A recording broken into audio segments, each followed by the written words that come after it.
Greg Troutwine with Maritime Reporter TV, and we're here at the SMM 2024 in Hamburg, Germany, and we're very pleased to be joined again by Eddie Brown of Cummins. And Eddie, we go back a long way, as we've discussed. Cummins certainly needs no introduction to the Maritime Reporter TV crowd, but just to start us off, can you just give me a brief overview of Cummins today, how you see the market? We'll get to the future fuels thing, but why don't you just give me an update of how business has been going the past year or so? Yeah, no, it's great. I'm the global product manager for Cummins, looking after all products above 19 liters all over the world. So right now, business has been really good. Emissions is driving a lot of demand, IMO 3, EPA 4, lots of activity on emissions. As you talked about, we are thinking about the future. We can talk about that a little bit, but really trying to deliver solutions that are available today widely. Certainly preparing for what's next, but today there's plenty going on in emissions, fuels, existing fuels, HVO, renewable fuels. We've qualified all of our engines to run on those products, but delivering products globally to all segments in marine, from offshore to tugs, to passenger ferries, what have you, all work boats. But at the end of the day, selling all over the world. Okay. No, I mean, you bring up some very interesting points. And quite frankly, it's a part of my conversations on a daily basis because we're the media. So, anything that's shiny and jingles, we're jumping on. So people are talking about ammonia, they're talking about hydrogen, they're talking about biofuels and everything else. Yeah. But the reality is the marine industry operates today very much the way it has, and it will be for a very long time.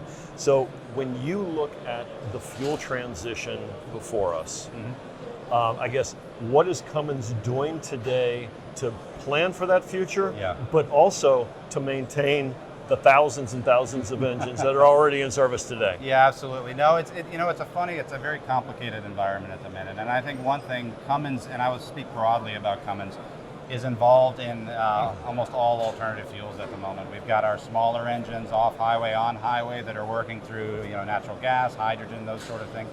We haven't seen that demand in marine yet, but certainly there are folks that are really clamoring for what's next.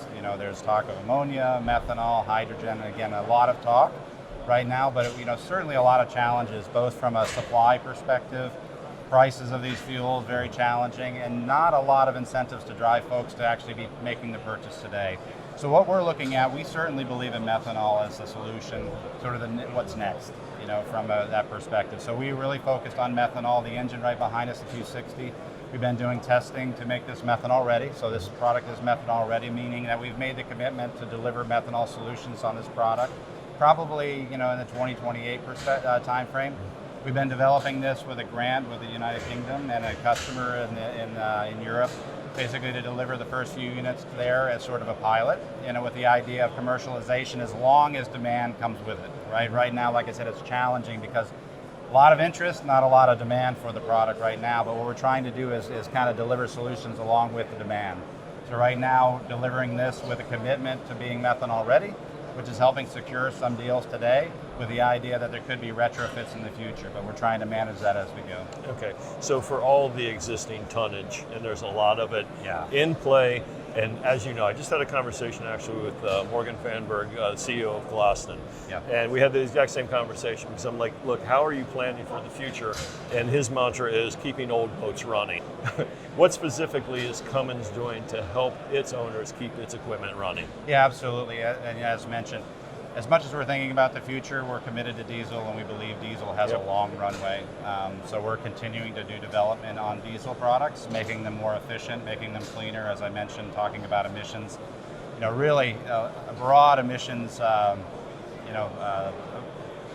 suite of solutions, basically. As I mentioned, EPA 4, IMO 3, working on an EU 5 certification for Europe inland waterways. So again, what we're trying to do is deliver the solutions that people need today and deliver commitments for the future. So we're doing all the things we've normally done in supporting these particular products. Like I said, focusing on rating development, focusing on delivering more emission solutions. Total cost of ownership, really important. And from a service side and support, really as much of a focus as on the the new engine side, really making sure we can support these customers where they are, wherever they are. And like I said, we're committed to diesel. But we're thinking about the future and trying to be, a little bit ahead of that as well.